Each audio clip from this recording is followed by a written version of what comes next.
Okay, ito kung paano mag-repair ng lumalagutok na CB joint. Yung mga yan, yung mga may rubber bushing na yan. Lumalagutok yan eh. Muna in-inject ko kasi yan, kulang. Ayan, kailangan mo lang ngayon. Ayan, bumili ka ng oil, grasa. Actually kanina ko pa dinalagyan to eh. Ayan, naubos na nga bago yan. Yan, pagaluin mo lang. Yan, yan, lagay mo dyan. Yan. Yan. Para mahigop na syringe. Bumili ka na syringe yung makapal. Hindi kaya nung 10cc lang. Ito, 30 to eh. Yung pang inject ng pang marinade ng manok. Makikita mo sa Lazada. Yan. Bili ka lang ng oil yan. Tapos yan, para madaling mahigop,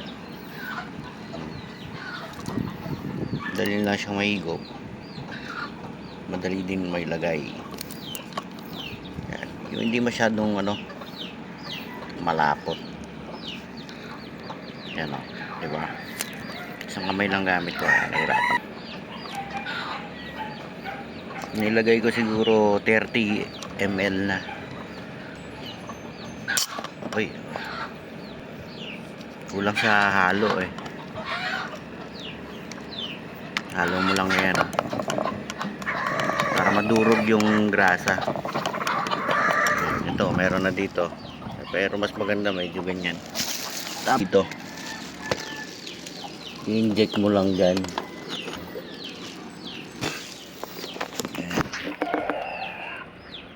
I-inject mo lang dito. Dali, dito sa may butas na kanina para madali. Yan. Yan, inject mo lang na ganyan. Oh, ha? O yun, oh, diba? Na-inject na. Tapos, push mo lang, oh, diba? Yan.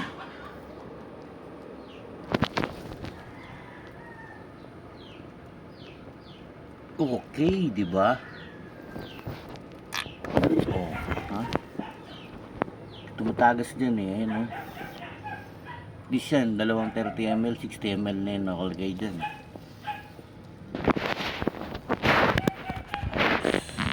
Ganun lang kasimple. Ito, dito tayo sa kabila. Kabila naman. Ito yan.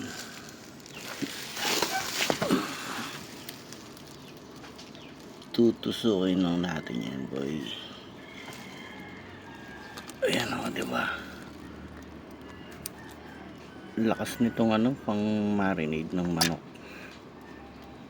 Lakas.